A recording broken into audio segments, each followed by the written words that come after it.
आज मंत्री श्री रविंद्र चौबे और श्री शिव डहरिया द्वारा प्रदेश के कांग्रेस सरकार द्वारा दी गई रोजगार की जानकारी के संबंध में प्रेस वार्ता ली गई, जिसमें श्री चौबे द्वारा कहा गया कि भारतीय जनता पार्टी के शासनकाल में बेरोजगारी दर 22% थी। तो मुझे चौबे जी की बुद्धि पर तरस आता है। कम से कम चौबे जी से ऐसी उम्मीद नहीं थी। एक बार वो कम से कम CMI के central for monitoring Indian economy private limited की रिपोर्ट देखें और लगातार उस रिपोर्ट को अध्ययन करें, वर्ष वाइज उस रिपोर्ट को देखें। EMI की प्रत्येक महीने की संपूर्ण देश के बेरोजगारी दर के संबंध में आंकड़े जारी करती है। श्री चौबे जी से कहना चाहूँगा, छत्तीसगढ़ में कांग्रेस सरकार के एक महीने में आंकड़े 2.1% आए हैं। एक महीने के आंकड़े हैं ये।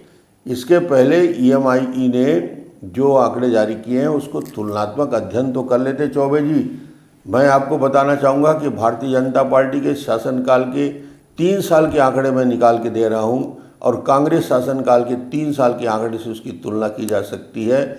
आप देखेंगे भारतीय जनता पार्टी के शासनकाल में जनवरी 2016, जनवरी 2017 और जनवरी 2018 भारतीय जनता पार्टी के 3 साल में बेरोजगारी दर और कांग्रेस के जनवरी 19, 20 और 21 के बेरोजगारी दर की तुलना आप कर लेंगे तो आपको समझ में आएगा और दूध का दूध पानी का पानी हो जाएगा।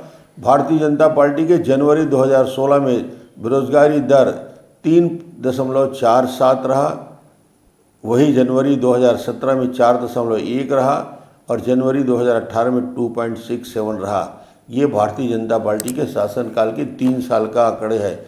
उसको यदि तुलना कांग्रेस से करें तो जनवरी 2019, 20 और 21 के आंकड़े मैं देना चाहूँगा। जनवरी 2019 में 7.9% बेरोजगारी का दर रहा है।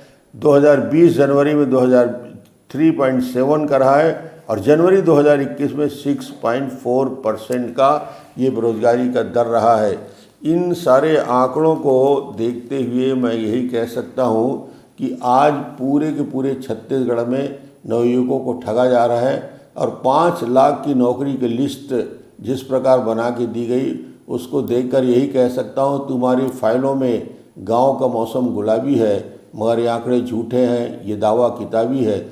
जिस प्रकार कांग्रेस लगातार झूठ बोल रही है, पहला बड़ा झूठ उन्होंने, इनके प्रवक्ताओं ने, जिस प्रकार मैं आजकल देख रहा हूँ, इन्होंने कहा कि हमने 10 लाख नौयुवकों को बेरोजगारी भत्ता देने की बात कहीं नहीं की। यानी कांग्रेस अपने जन घोषणा पत्र से पूरी